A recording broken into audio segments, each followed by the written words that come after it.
We're just in barracks. For volunteers for airborne troop. And he says the jump pay is $50 a month. It was something brand new. They couldn't get people to go in.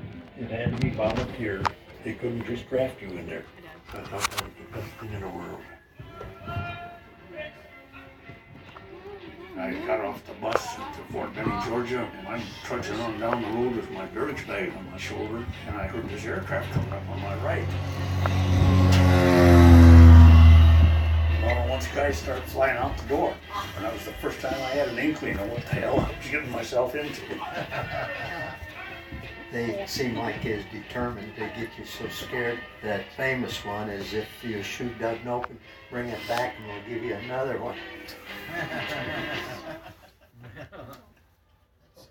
The training was arduous. I wrote to my mother, I said, I don't know how the hell I'm going to survive this thing, but I'm not going to give up. Almost 2 years we were training. You became very close to your buddies. I mean, you just made up your mind you were going to do it, come hell or high water. And that was part of the beginning of the brotherhood. Any combat soldier goes through that same anxiety because everybody knew that some of us weren't going to come back. Scary thought.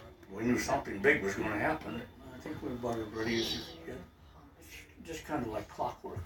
You know what your mission is, you know what you're going to do. But everybody was gung-ho. And I did the jump. I remember we were coloring up, painting our faces. And gunning, he was a sergeant in the machine gun platoon. He was kind of a live wire, and he walked up to me and he took me by the hand. And he said, Johnny, he said, kill as many of those bastards as you do before you go.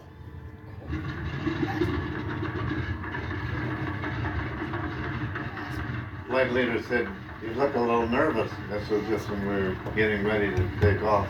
And he said, what do you want to do, live forever?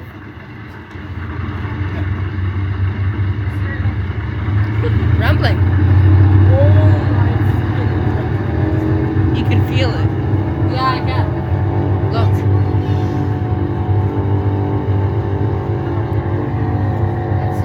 Can't see anything. I'm sorry. It looks like it's touching.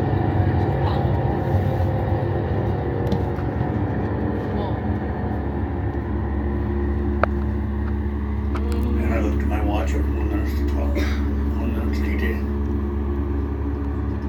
I can remember the breaks of the clouds and looking down at the ships. I don't know, there was hundreds, maybe even thousands of them. But they looked like they were stepping stones. I can remember the guys were exclaiming about it. Probably the greatest invasion in the history of the world. It was hot in the plane, it was cramped, and some of us started getting air sick. They had this hot bucket, but the bucket couldn't get to each one, so they just let it go right on the floor. Of course, it created such a stench. I didn't care what happened. I just wanted to get out of that airplane.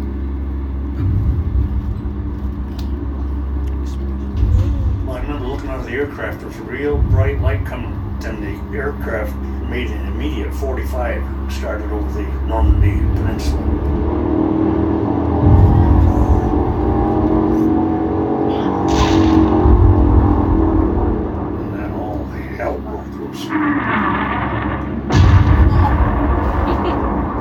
When we were coming in and we started getting shot at, I heard pretty hard guys pray the hour.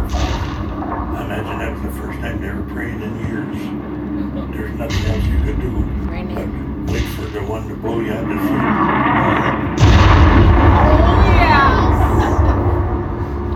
Chuckmaster stood by the door, and then all at once the red light came on. Stand up and look up. Get ready!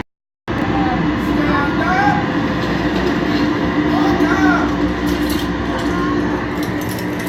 Equipment check! Stand up for equipment check!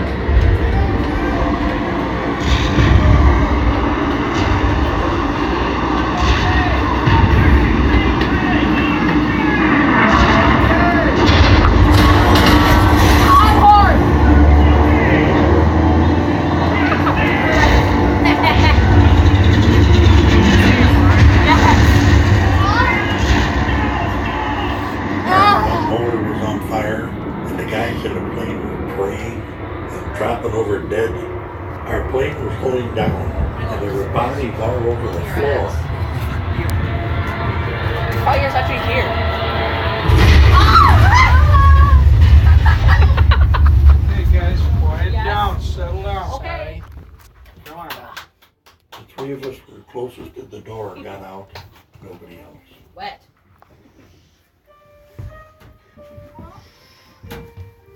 Dude, right there. What are you pointing to? The blue sky. Settle down, guys. I remember standing in a Light. barracks room back at the main station and hearing someone say, "Smith got killed yesterday." I could picture his face and recall his voice. He was an actual person out of my life. Somewhere in the building, someone was playing a piano, and the sound of the piano is part of the story as I remember it.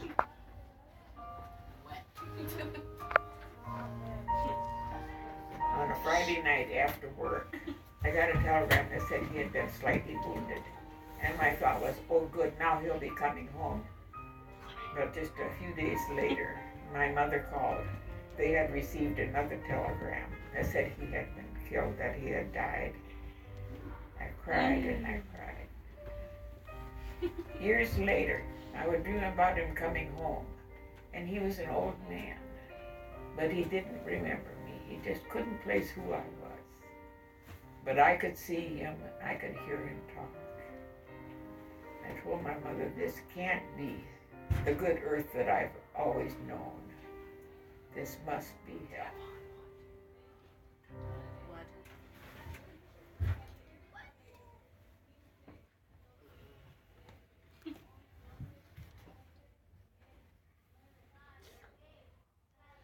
$2009. File out in an orderly manner. I'm Don't sexy.